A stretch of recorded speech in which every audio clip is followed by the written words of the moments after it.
Entonces, habíamos hablado, por un lado, y nos sirve de repaso, habíamos visto que es un asa subcortical que está procesando muchísima información con la finalidad de mejorar la calidad de los movimientos.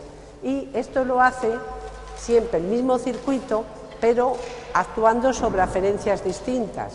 Y dependiendo de la aferencia, dentro de la corteza cerebelosa, vemos tres regiones: el vestíbulo cerebelo, que hablamos ayer de él, el espinocerebelo, que también lo vimos y que, como visteis, tiene mucha importancia desde el punto de vista médico, porque veíamos cómo, según la lesión en donde se produce, va a producir o hipotonía o hipertonía.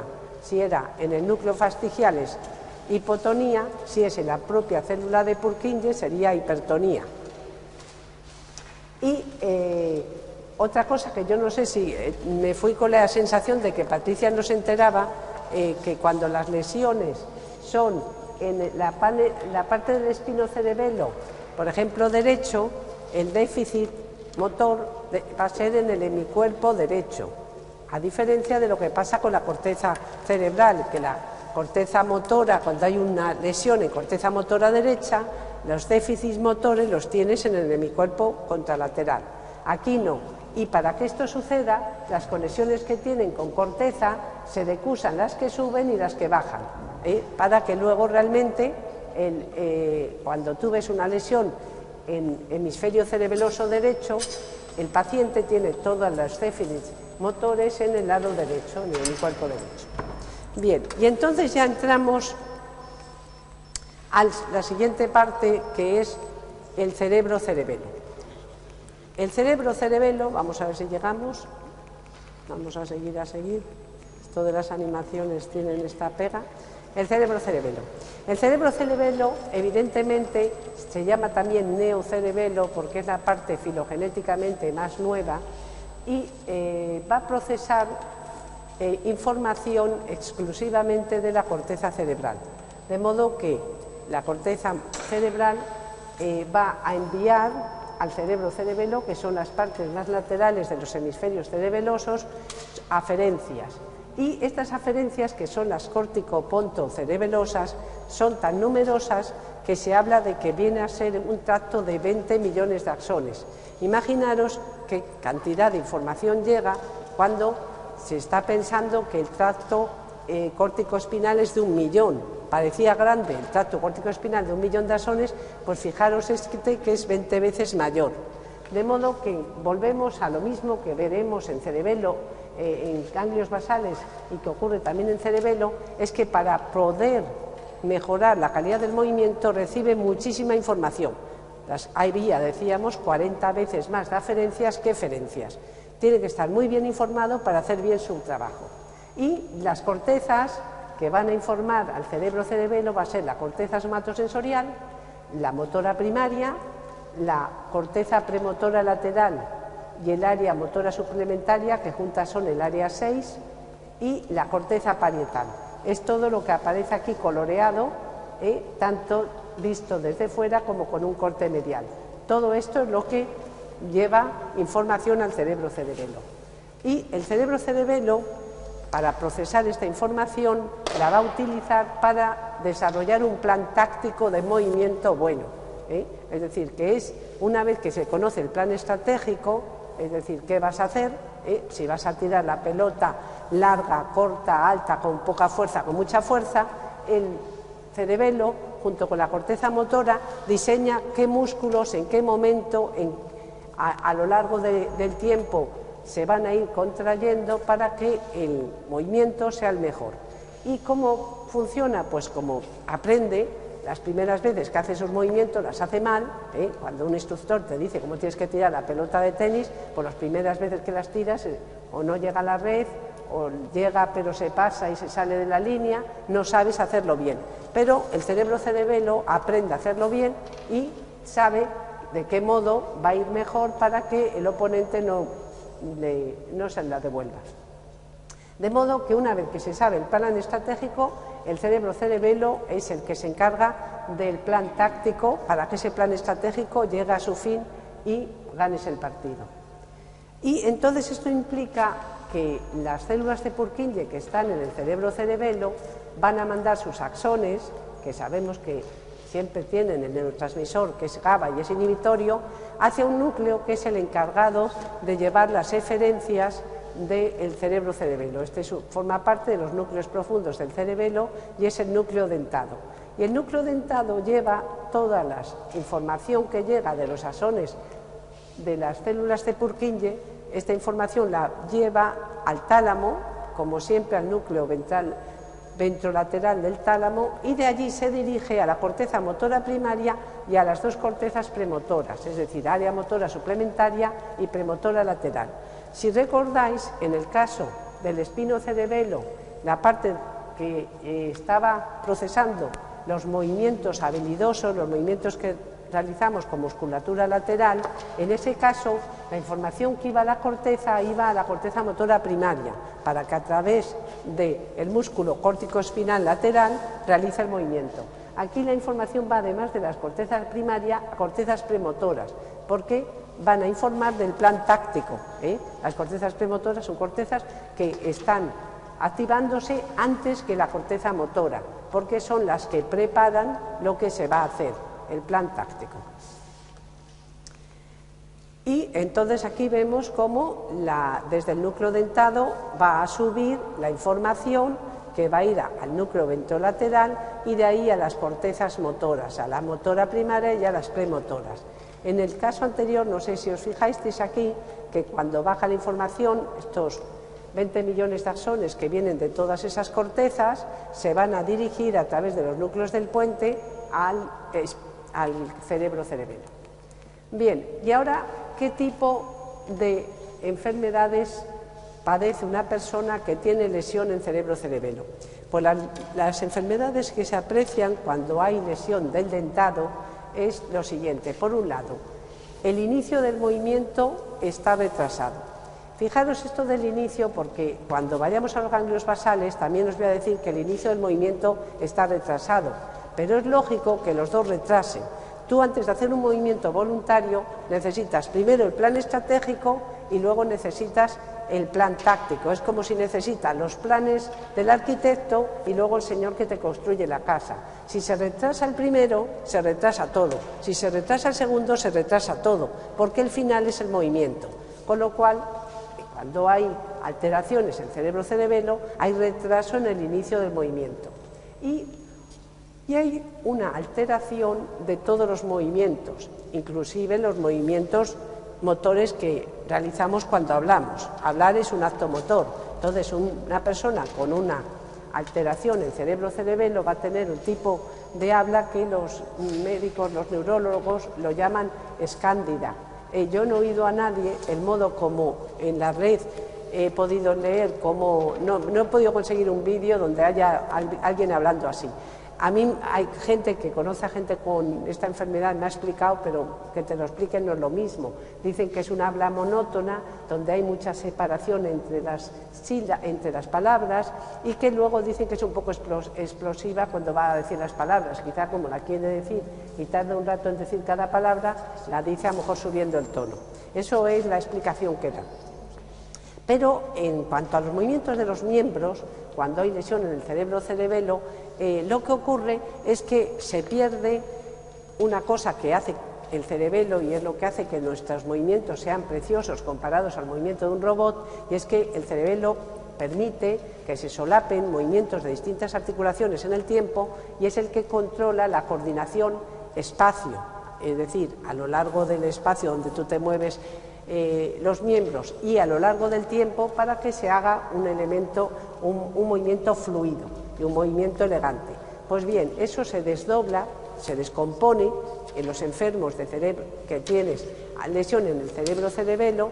Eso lo llaman los médicos desviado cocinesia, y lo que ocurre es que eres incapaz de estar moviendo dos articulaciones al tiempo, de modo que te conviertes más como en un robot. Es decir, que si lo que quiero es llevar el brazo aquí, pues lo primero es que hago así, luego hago así, luego voy desdoblando todos los movimientos que necesito. No puedo hacerlos armónicamente ni fluidos al tiempo. Con lo cual, esto forma parte del plan táctico. El plan táctico es el que instruye o enseña a la corteza motora a que se hagan coordinados y que tú puedas al mismo tiempo estar moviendo varias articulaciones para conseguir el fin de un modo más ágil y más rápido. Pues todo eso se pierde en lesiones del cerebro-cerebelo. Con lo cual, ya como resumen de lo que hemos visto, podíamos ver aquí que el espinocerebelo está ayudando a los movimientos voluntarios, pero lo que hace es controlar el movimiento que se está ejecutando, de modo que lo que el espinocerebelo está haciendo en todo momento es mejorar la ejecución del movimiento. ¿Cómo la mejora? Pues en movimientos balísticos no puede, evidentemente, porque una vez que tú tiras la pelota de tenis, tú no puedes cambiarle luego la velocidad ni la amplitud con la que ha ido. Pero en movimientos que hacemos normalmente, cuando vamos a coger algo, cuando estamos andando, cuando queremos pasar las páginas de un libro, esos movimientos sí que pueden ser, a la hora de ejecutarse, mejorados con el espinocerebelo, mejorando la dirección, el grado de contracción, si no podemos levantar el libro, etcétera, etcétera. Todo eso, el espinocerebelo, puesto que tiene mucha información de cómo se desarrolla el movimiento por toda la información de médula espinal que recibe, puede perfectamente corregir todos los errores que se van a producir.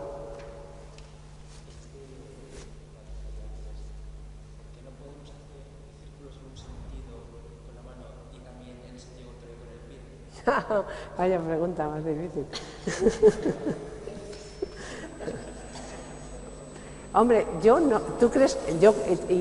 No somos capaces de aprenderlo. Evidentemente no es algo fácil, porque nacemos con unos movimientos que son los reflejos y los que nacemos con ellos y los hacemos divinamente desde que nacemos. El resto los vamos aprendiendo. Es verdad que no se puede aprender eso. ¿Estás seguro que nadie sabe hacerlo? ¿Qué? Él lo estaba haciendo. Yo creo que debe tener mayor dificultad. Todos los movimientos bimanuales y habilidosos son los que están más entorpecidos cuando hay lesión en cerebro-cerebelo, porque son los que requieren mucho más aprendizaje y conocimiento por cerebro-cerebelo. Seguro que se tiene más dificultad, pero yo creo que sí. Él te dice que se puede aprender. Yo también me extrañaría que no. He visto cosas más difíciles, Hay por ahí gente que hace cosas impresionantes. Bueno, no significa que todos podamos, porque es verdad que como todo nacemos con genéticamente con facilidades para ser mejores o peores, pero luego si a base de entrenarse pues se consigue mejorar. Bien, el cerebro-cerebelo, por el contrario, sus relaciones son sobre todo con las cortezas y lo que va a influir es en el plan táctico del movimiento. De modo que veremos que cerebro-cerebelo con cortezas motoras intervienen en el plan táctico y ahora pasaremos a los ganglios basales, los cuales veremos que junto con cortezas de asociación van a estar implicados en el plan estratégico del movimiento. Y vamos a cambiar de tema y vamos a pasar a ganglios basales.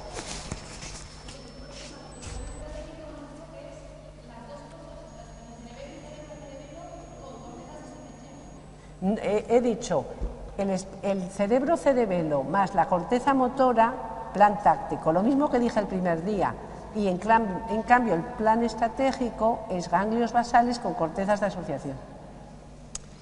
Bien, lo cerramos para dejar menos cosas abiertas, porque luego si no es un rollo, y vamos a los ganglios basales.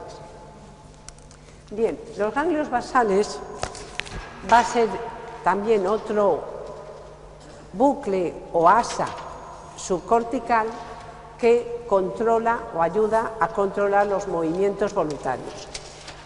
Los ganglios basales son, como ya sabéis vosotros, 5 pares de núcleos que van a mejorar los movimientos voluntarios y lo hacen, y en ese sentido es igual que el cerebelo, sin tener una relación directa con las motoneuronas, ni tampoco están en corteza, porque son asas subcorticales. Ambos van a procesar mucha información para mejorar los movimientos.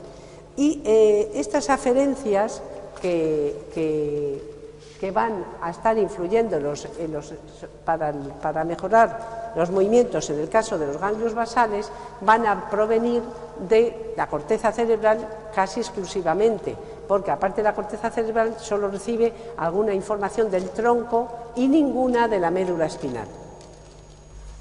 ¿Cómo se sabe que los ganglios basales están relacionados con el movimiento? Pues esto se conoce a través de informes médicos en donde vieron que pacientes que tenían alteraciones motores que no se parecían a los típicos que se producen cuando hay alteración en el tracto córtico-espinal, entonces estos pacientes tenían una serie de síndromes que empezaron a llamar síndrome extrapiramidal.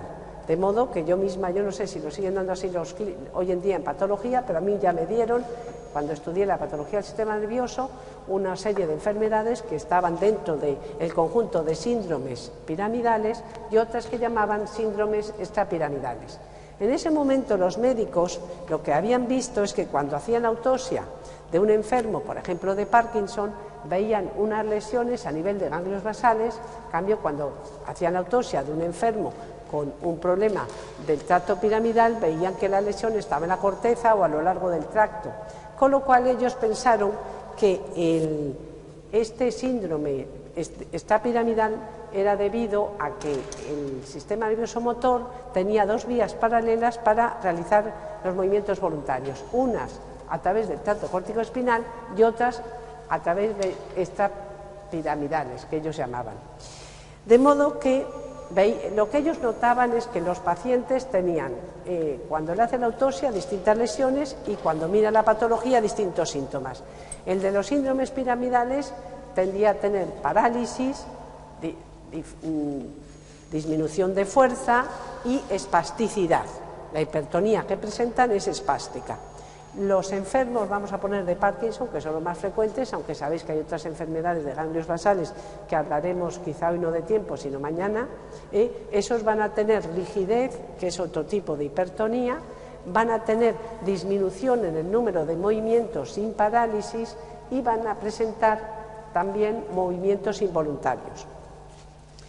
La verdad es que aunque cursan los dos con hipertonía, los propios médicos ven que la hipertonía es distinta, por eso le dan nombres distintos. Un enfermo con hipertonía espástica, cuando tú vas a hacer el movimiento pasivo de una articulación, la articulación va a presentar una resistencia que lo muevas, porque hay hipertonía, pero notas que esta resistencia, a medida que vas ejerciendo más fuerza, de repente cede y la articulación se mueve. Este tipo de resistencia de hipertonía dicen que es una hipertonía elástica. ¿Por qué? Porque se parece un poco a cómo funciona, y eso lo recuerdo que yo misma cuando estudié la carrera, es de esas cosas que te quedan grabadas, porque se parece a cómo funciona una navaja de muelle, que cuando la vas a abrir cuesta mucho y de repente se abre de golpe. Pues dicen que en ese sentido las articulaciones de los enfermos espásticos responden de un modo similar y la llaman un tipo de hipertonía elástica. La hipertonía que tienen los enfermos de Parkinson la llaman rigidez muscular. Y la llaman rigidez muscular porque el comportamiento que presenta la articulación es distinta cuando vamos a hacer el movimiento pasivo. La articulación también muestra dificultad para moverla cuando está el paciente en reposo, pero esa dificultad permanece continuamente durante todo el arco del movimiento, no cede. Y por eso la llaman una hipertonía plástica. Es decir, se parece más a los muñecos esos de plástico que tú le puedes ir moviendo los miembros y en todo momento cuesta moverlo. Y cuando cedes de moverlo, dejas de moverlo, se queda en la postura que le has dejado última. En el caso de la rigidez de los enfermos de Parkinson, dicen que se parece a esto. No obstante, yo no sé hoy en día cómo estarán los libros de patología, pero los fisiólogos opinan que no está bien la separación entre síndromes piramidales y síndromes extrapiramidales. Las razones que dan al respecto son tres. Una, si de verdad queremos dividir los síndromes por las zonas que influyen en el control motor, entonces tendríamos que tener los piramidales, que son debidas a corteza motora y tracto córtico-espinal, los llamados extrapiramidales, que son los de los ganglios basales, pero teníamos que tener los síndromes del cerebelo, los síndromes del núcleo rojo, es decir, que hay muchos más componentes que forman parte del control del movimiento voluntario que también, si se lesionan, causan síndromes. La segunda razón, y me parece a mí la más importante, es que no hay una vía paralela.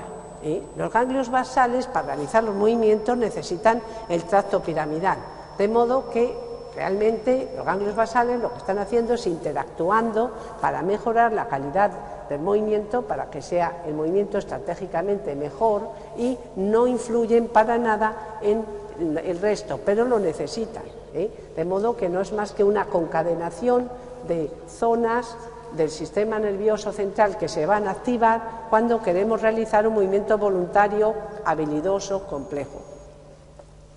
Y la tercera razón es que además los ganglios basales, aparte de sus funciones motoras, tienen funciones de tipo afectivo y funciones cognitivas del entendimiento, de modo que los enfermos con lesiones en los ganglios basales no solo presentan síntomas motores, sino que también presentan síntomas tipo afectivo, síntomas también de inteligencia, puede disminuir y cambiar debido a estas, dependiendo de la zona donde está la lesión. Con esto vamos a empezar a hablar ya de la anatomía. Yo creo que lo sabéis, pero puesto que necesito decir lo mínimo para entrar en los circuitos, vamos a repasar lo más importante. Entonces tenemos que en los núcleos subcorticales que forman parte de los ganglios basales he dicho que son 5 pares. Empezamos por 2 que son muy importantes, que son el caudado y el putamen. El caudado y el putamen, aquí si hacemos un corte los podemos ver, esto sería la cabeza del caudado, esta es la cola y aquí tenemos el putamen. Juntos vemos que tienen el mismo color porque juntos van a ser importantes porque van a formar parte de la zona donde entran todas las aferencias que vienen de corteza, de modo que caudado y putamen es la zona donde reciben los ganglios basales las aferencias y en conjunto se llaman neoestriado, aunque yo he visto últimamente en los libros que también ya lo llaman a ellos dos cuerpo estriado. En mi época se suponía que cuerpo estriado era con el globus pálido, yo no sé cómo lo han dado vosotros. Cuerpo estriado. En mi época, para que fuera cuerpo estriado, esto lo llamaban el neoestriado y el otro es, pero bueno, yo he visto que los libros que yo manejo de fisiología lo llaman cuerpo estriado. Bien, luego tenemos el globus pálido, que tienen 2 segmentos, el segmento externo y el segmento interno, o segmento lateral o medial, y además del globus pálido tenemos un núcleo que se encuentra a nivel del diencéfalo, que es el núcleo subtalámico, y otros núcleos que están a nivel del mesencéfalo, que es la sustancia negra. La sustancia negra recibe este nombre porque cuando hacían cortes histológicos veían que esa zona estaba oscura, y ese color oscuro de la sustancia negra se debe a que las neuronas que están ahí son neuronas dopaminérgicas y la dopamina le da ese color oscuro. Pero la sustancia negra tiene 2 partes, una pars que es la pars compacta, que es donde están las células dopaminérgicas, y otra parte que es la pars reticulata, que la pars reticulata dicen que tiene la misma forma y el mismo origen que el globus pálido, de modo que evidentemente tiene la misma función, de modo que la pars reticulata de la sustancia negra junto con el segmento interno del globus pálido va a ser las zonas de donde salen las eferencias de los ganglios basales. Las aferencias es en el cuerpo estriado, las eferencias salen de la pars reticulata de la sustancia negra y aquí lo tenemos puesto, ahí lo veis, las eferencias salen de la pars reticulata de la sustancia negra y del segmento interno del globus pálido, las aferencias llegan al núcleo caudado y putamen. Bueno, ahora vamos a hablar de las conexiones. Empezamos con conexiones aferentes. Ya sabemos que las conexiones aferentes llegan al caudado y al putamen. La pregunta es ¿de dónde vienen? Pues las conexiones más importantes llegan por la vía córtico-estriada. Esta vía lleva información de prácticamente toda la corteza. Es decir, yo hace unos años decía toda la corteza. Hoy en día los libros dicen que no llega información de la corteza visual primaria y de la corteza auditiva primaria. Y algún alumno me ha dicho, que algún profesor os ha dicho, creo que de la corteza olfativa, no sé si ahora, vosotros no. A mí en una clase de años pasados me han dicho, un alumno, que a ellos les habían dicho que tampoco, creo que era de la corteza olfativa. En los libros de fisiología que yo manejo, no. Viene corteza visual primaria y corteza auditiva primaria. Y además reciben aferencias que vienen del tálamo, de los núcleos intralaminares del tálamo, y la única aferencia que viene, porque luego veremos que entre los núcleos basales hay conexiones que, como la sustancia negra está en mesencéfalo, está en tronco, pero vamos a ver, la única aferencia que llega del tronco, que esa aferencia es la que viene de los núcleos del RAFE con neuronas serotoninérgicas. De modo que todas las aferencias, la mayoría de corteza, de prácticamente todas las cortezas, sensoriales, motoras, límbicas, de asociación, o sea, todas menos auditiva 1 y visual 1. Las demás, todas. La primaria de auditiva y visual. Yo tenía... lo tengo el esquema, lo tengo luego. ¿Alguna pregunta? Las primarias auditiva y visual, esas no. Esas no. Es decir, justamente la zona donde llega la información visual directamente a corteza, que es la primaria 1, y la zona donde llega directamente la información auditiva a corteza, que es la auditiva 1. Bien, antes de entrar con las conexiones intranúcleos, tenéis que tener en cuenta que todas las aferencias van a venir organizadas topográficamente, de modo que va a haber aferencias que van a ir al caudado, aferencias que van al putamen. Por ejemplo, como se sabe que el caudado es el encargado del control de los movimientos de los ojos, todas las aferencias importantes para el control de movimientos de ojos van a ir a caudado preferentemente. Como el putamen se sabe que forma parte del circuito motor, que luego hablaremos de él, es decir, el encargado de los movimientos del cuerpo, todas esas aferencias implicadas en movimientos del cuerpo van a ir directamente a putamen. Y van a ir también topográficamente organizadas, es decir, que dentro de los ganglios basales va a haber zonas encargadas de procesar el plan estratégico para movimientos de manos, o para movimientos de brazos, para movimientos de piernas, etc. Y a cada zona le va a llegar, lógicamente, aferencias relacionadas con esos movimientos, con los músculos propioceptivos de esos movimientos, etc. Ahora vamos a las conexiones intranucleares. Las conexiones intranucleares son las que luego nos van a dar el circuito, con lo cual las vamos a ver ahora y las vamos a ver luego. Primero, pues el caudado y el putamen, en ellos hay unas neuronas que son, el mayor número de las neuronas son las espinosas medianas, es como del 90% de las neuronas del caudado putamen, y estas neuronas van a mandar sus axones o al segmento interno del globus pálido o al segmento externo del globus pálido. Y esto lo hacen por la vía estriado-palidal, de modo que las neuronas estas, que he dicho, espinosas medianas, mandan sus axones al globus pálido, a un segmento o a otro. Nunca los dos al tiempo, o las mandan a uno o las mandan al otro. Como luego os diré, el 50% de las neuronas los mandan al segmento interno y el otro 50% lo mandan al segmento externo. Esto es importante porque cada una de ellas comienza una vía distinta de información.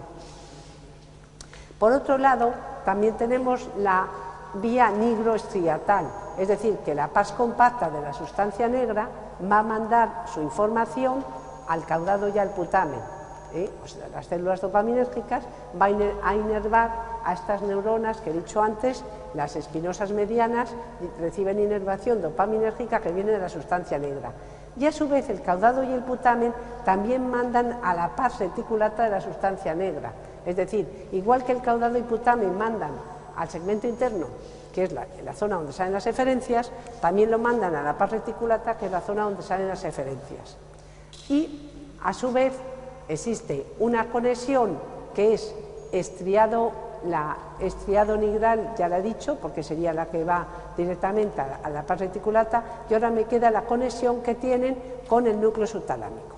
El segmento externo del globus pálido manda eferencias al núcleo subtalámico y el núcleo subtalámico a su vez le manda al globus pálido, de modo que hay una interconexión entre el globus pálido y el núcleo subtalámico, con la cosa especial que lo que envía del globus pálido al núcleo subtalámico va a ser el segmento externo y el núcleo subtalámico se lo devuelve al segmento interno, de modo que lo envía al externo y lo recibe el interno.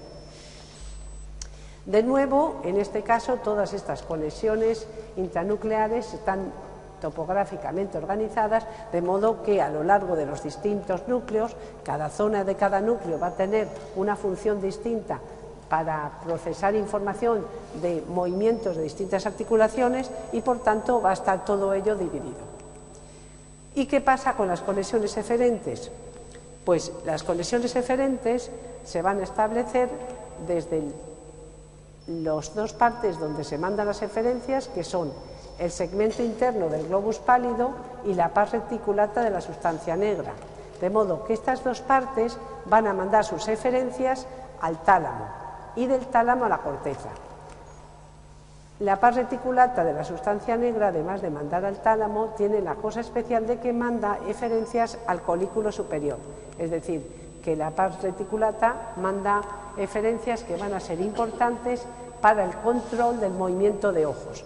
Dijimos que el control del movimiento de ojos era sobre todo procesado por el caudado, de modo que el caudado, a través de sus conexiones con la pars reticulata, va a mandar información al colículo superior, y el colículo superior, como sabéis, es el encargado de movimientos sacádicos.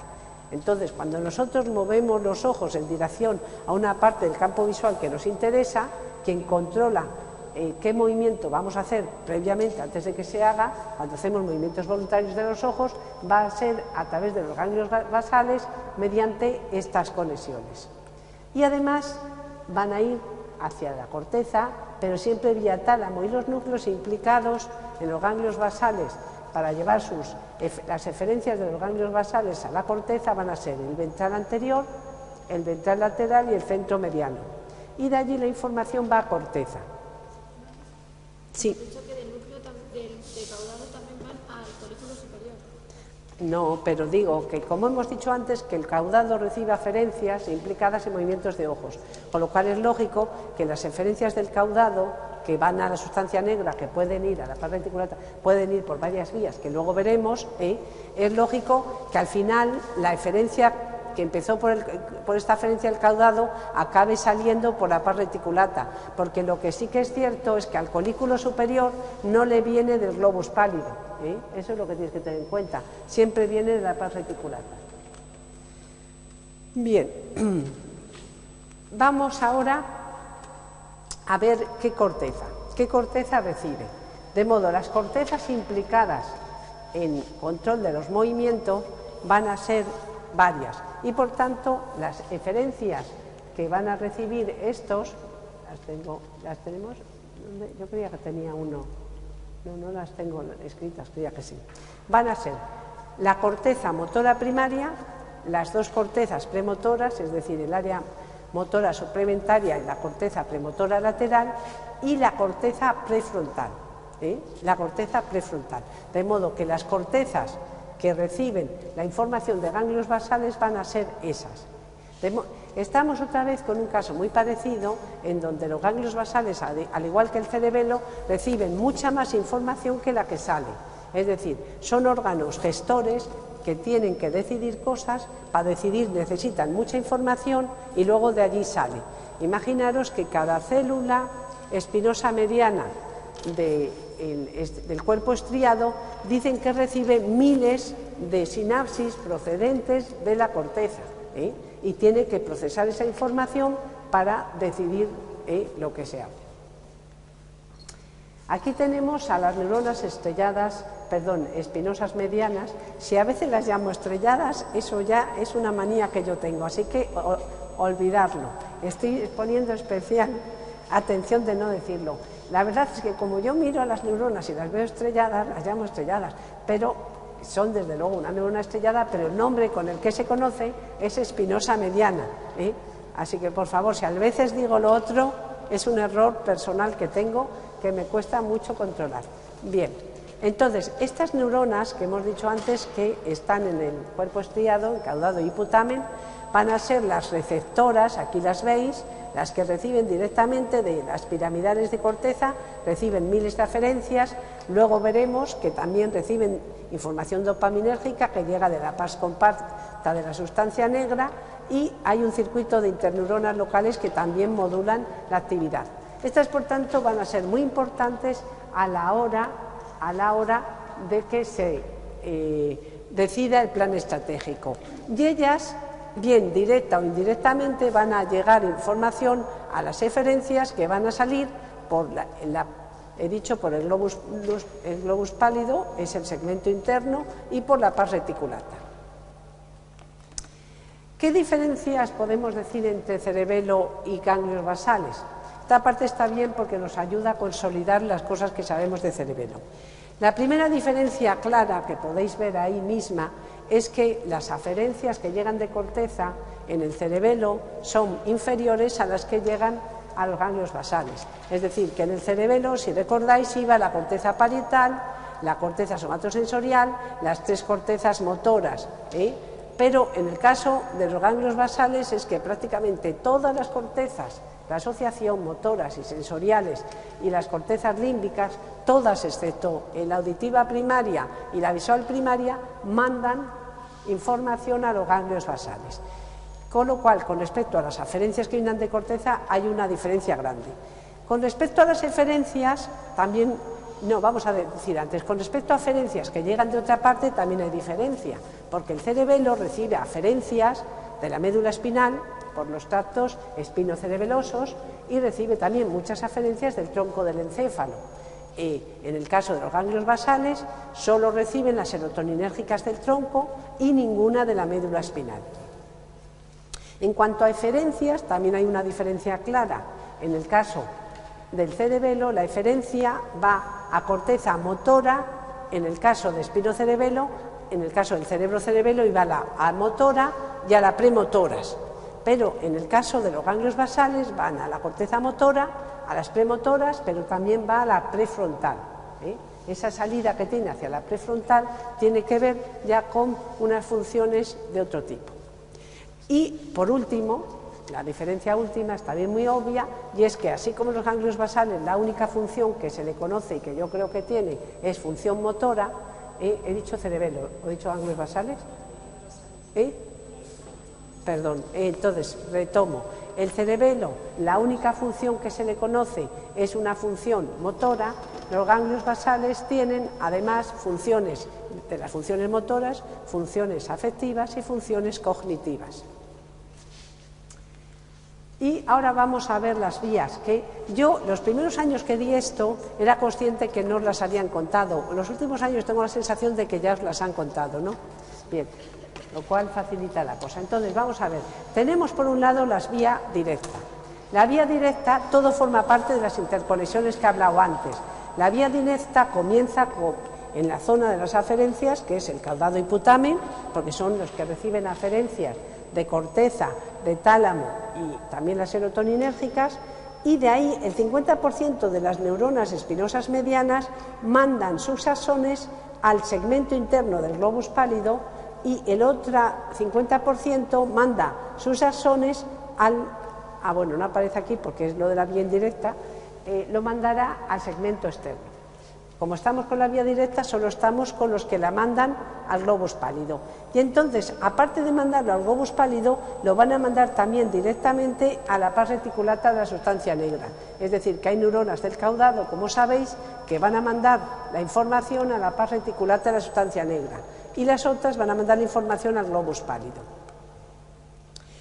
¿Qué implicación tiene esto? Pues tiene una implicación importante porque las neuronas estas espinosas medianas son neuronas que en condiciones de reposo no están activas. Cuando reciben información que es muy exhaustiva, como habéis visto, de corteza, esa información exhaustiva va a hacer que se activen estas neuronas espinosas medianas. Y cuando se activan, lo que van a hacer es, como son GABAérgicas, inhibir a las zonas de donde salen las eferencias del globus pálido, de los ganglios basales, como es el segmento interno del globus pálido y la pars reticulata de la sustancia negra, que estas zonas de eferencias, a diferencia de lo que veíamos en los núcleos que reciben aferencias, los núcleos que envían aferencias están tónicamente activos en reposo, disparando potenciales de acción. Entonces, ¿qué ocurre? Cuando llegan aferencias a estas neuronas espinosas medianas, se activan, procesan esa información y mandan axones, que son con neurotransmisor GABA inhibitorio, que va a disminuir la actividad de las neuronas de donde salen las eferencias, que normalmente están activas y están impidiendo los movimientos, están inhibiendo a los núcleos talámicos, ya que éstas se dirigen a los núcleos talámicos, y si tú inhibes a los núcleos talámicos, que es lo que ocurre en reposo, porque están muy activas inhibiendo a los talámicos, no hay movimiento. Cuando le llega información al caudado hiputamen, se activan unas parte de ellas, inhiben a estas zonas que son de donde salen las eferencias, y estas dejan de inhibir al tálamo y al colículo superior, de modo que se pueden mover los ojos y se pueden mover los miembros, de modo que hay una desinhibición. En reposo, inhibición. Cuando llega información al caudado hiputamen, se activan unas neuronas que no están activadas en reposo, y al activarse inhiben a las que están activadas en reposo, de donde salen las eferencias, de modo que estas eferencias dejan de inhibir al tálamo y al colículo superior, por lo cual se puede producir el movimiento. Esta es la vía directa con todos los neurotransmisores, que como veis dentro de la vía directa son GABA, tanto para las de caudado putamen como para la de la pars reticulata y segmento interno del globus pálido. Son inhibitorias. Esto recuerda a lo que hemos visto en cerebelo. Mirad, esta parte del colículo superior, en los siguientes esquemas -1 que he hecho yo, va a desaparecer, porque es como vienen los libros. Con la finalidad de hacerlo más sencillo, se enfocan solo en la salida al tálamo. Eso no significa que, igual que la vía directa tiene conexión que sale al colículo superior, la indirecta, que es la que vamos a ver luego, también la tiene. Lo que pasa que por simplicidad los gráficos lo eliminan, no es que no exista. ¿De acuerdo? Bien, de todos modos yo tengo un gráfico que he confeccionado donde viene todo. Esto lo he sacado yo de la red y es una animación en donde vemos cómo funciona la cosa. De corteza, aquí están mandando información de corteza asociativa, llega, en este caso, al núcleo, este es el putamen, aumenta la actividad de la neurona del putamen, porque la conexión es glutamatérgica, ahí veis el positivo, y la flecha significa que aumenta el disparo. Esto manda su conexión, a ver, porque ahora, su conexión, que es inhibitoria al segmento interno del globus pálido, con lo cual el segmento interno debe estar mal de pilas, o a mí me pasa. ¿Qué? Ya lo ha hecho, es que tarda. Entonces disminuye la actividad de las neuronas del segmento interno del globus pálido. Estos a su vez mandan información, como hemos dicho, que son las eferencias de los ganglios basales a estos núcleos del tálamo, y en este caso son inhibitorias, pero como ha disminuido la inhibición, lo que va a producirse es que estas neuronas van a aumentar su actividad, con lo cual eso va a hacer que llegue más aferencias a la corteza motora excitadoras, que es glutamatérgica, aumentando la actividad en corteza motora y por tanto favoreciendo el movimiento. Aquí tenemos... Lo de la sustancia negra no actúa sobre Es eso, va luego, todavía no. Eso todavía no. Vamos a hablar de los circuitos y luego vemos cómo se modulan. Bien, entonces, el circuito de vía directa, esto está, me parece que es bastante claro, este diagrama en donde vemos una neurona del caudado putamen, es del estriado, que es una espinosa mediana, que es la A. La B es una neurona del segmento interno del globus pálido, la C es una neurona de tálamo. Entonces vemos cómo está la neurona en reposo y cómo está cuando llega actividad de las neuronas piramidales de corteza. En condiciones de reposo, la A no dispara potenciales de acción porque es silente, y la B sí dispara potenciales de acción porque está tónicamente activa, lo cual provoca que la C no dispare potenciales de acción y que por lo tanto la D, que está en corteza motora, no dispare y no haya movimiento. Cuando se excita la A, porque llega información de las cortezas, entonces esta actividad de estos potenciales de acción que se producen en la A va a producir inhibición durante este tiempo en la B, y esa desinhibición se va a reflejar en que la C durante un tiempo dispara, cuando en condiciones de reposo no. y eso va a favorecer para que también en corteza motora dispare. De modo que eso lo dicen en inglés que opening the gate, es decir, que se ha abierto la puerta al movimiento. Normalmente está cerrado para que no haya movimientos y cuando se activa la vía directa se abre esa puerta para que se favorezca el movimiento. Ahora vamos a la vía indirecta. La vía indirecta es la que, aquí ya mira Patricia, ya tenemos a los dopaminérgicos, que luego lo diré. Pero lo primero vamos a fijarnos en la indirecta. En este esquema, además de la indirecta, aparece la directa. Esta parte de aquí es la directa y esta parte de aquí es la indirecta. Por eso yo he marcado con un recuadro qué es la indirecta. Entonces teníamos que un 50% de las neuronas que son espinosas medianas, mandaban sus axones, que son GABAérgicos, al segmento externo del globus pálido. Y el segmento externo del globus pálido, que también está tónicamente activo, manda sus axones, que son GABAérgicos, al núcleo subtalámico. Entonces, ¿qué va a suceder ahora? Pues lo que va a suceder es que si tú estás inhibiendo unas activas, ahora el que se va a desinhibir es el núcleo subtalámico, que está muy inhibido en condiciones de reposo. Vuelve a haber una desinhibición porque hay dos inhibiciones seguidas. Entonces, este núcleo subtalámico es el único que tiene neuronas excitatorias. Es decir, como las células granulosas del cerebelo, que solo hay una neurona excitatoria, en los núcleos basales solo hay unas, que son las del núcleo subtalámico. Estas normalmente su neurotransmisor es glutamato y activan el segmento interno. Con lo cual, en condiciones de reposo, no están activando el segmento interno porque están muy inhibidas. Cuando se activa la vía indirecta, al activarse, lo que hacen es activar al segmento interno del globus pálido y al aumentar más la actividad del segmento interno del globus pálido, va a inhibirse más los núcleos del tálamo y lo mismo podíamos poner si la información se dirige, en lugar del segmento interno del globus pálido, esta información del núcleo subtalámico se dirige a la pars reticulata de la sustancia negra y de allí al colículo. Es decir, de ambos modos, la activación de la vía indirecta hace lo contrario que la activación de la vía directa. Si la vía directa favorecía el movimiento, la indirecta disminuye el movimiento. Vamos, como queda poco de clase, mañana hablo de los dopaminérgicos y voy a hablaros de este esquema que me parece curioso. Este esquema lo he sacado, os lo he dicho yo, lo he sacado de un Nichard que se acaba de publicar ahora en enero del 2013. Lo publica James Surmeyer, que es uno de los grandes investigadores del Parkinson y de los ganglios basales y el que habitualmente hace revisiones del funcionamiento en las revistas más prestigiosas, sea el Nichard, sea los Reviews de Neuroscience o de Physiology. Bien, pues basándose en una publicación que está en el mismo número, en donde los investigadores encuentran que la vía directa y la indirecta se activan al tiempo.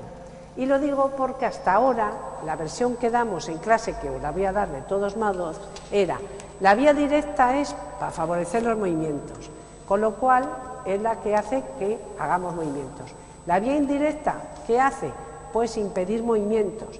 Y hasta ahora, la versión que decíamos los fisiólogos, era que con eso desaparecían los movimientos anómalos. De modo que la vía indirecta estaba quitando movimientos anómalos, porque veían como enfermedades como el Huntington o el Corea, donde ven algunas anomalías en la vía indirecta, que tienen la gente unos movimientos involuntarios raros que piensan que es porque la vía indirecta no lo suprime. Bueno, pues en el momento en que han visto que cualquier movimiento voluntario, está publicado en esta revista, activa las dos vías al tiempo, ellos sugieren una nueva idea que me parece que a mí me ha gustado bastante, me parece que responde bastante a la función de los ganglios basales. Entonces, ateniéndome al ejemplo que pone James Surmeyer en el Nichard, él dice, si tú estás conduciendo un coche, ves poner, yo no sé si pone el ejemplo exactamente igual, pero sé que es conduciendo, y ves que se pone ámbar el semáforo, tú tienes que decidir si frenas o aceleras. Es mejor que frenes porque si no te pone una multa de 200 euros el ayuntamiento. Pero vamos, si no estás en un sitio donde te ponen esa multa, el sujeto tiene que decidir qué hago, esto o lo otro. De modo que de las cortezas cerebrales viene qué hago, A o B. A vamos a suponer que es frenar, B es acelerar. Pues bien, el procesamiento que hace la corteza, los núcleos caudado y putamen, es decidir qué haces. Y cuando lo deciden, la vía directa manda diciendo que haga A y la vía directa manda diciendo que no haga B. Es decir, que los ganglios basales son los que han decidido que frena y no aceleres. Dicen frena porque la vía indirecta impide que frenes. Lo he dicho mal. Dice frena porque la vía directa está favoreciendo para que la estrategia del movimiento sea todo el movimiento táctico que tú necesites para frenar. Y la vía indirecta está diciendo que no aceleres y está por tanto diciendo que ese movimiento no lo hagas para que luego el cerebelo y la corteza motora digan el plan estratégico que se ha escogido, que es frenar, con lo cual tengo que mover el pie hacia el freno y no tengo que apretar el acelerador, son dos movimientos distintos. Entonces aquí lo único que estamos no diciendo cómo va a ser el movimiento, porque eso lo decide qué tengo que hacer y cómo lo tengo que hacer lo decide el cerebelo y la corteza motora. Está diciendo qué voy a hacer, decidiendo plan estratégico. Y vamos, a mí no lo sé, es adelantarnos, esto no viene en los libros obviamente porque está publicado del mes pasado, pero sí me ha parecido una mejor que las obviedades que dicen en los libros respondiendo a esto. Lo mismo no, que en la investigación todo queda, pero bueno, puesto que está ahí, lo he traído. A ver. Tú ya has decidido, ¿no? O sea, cuando ya has decidido con lo de corteza cerebelo, entonces... No.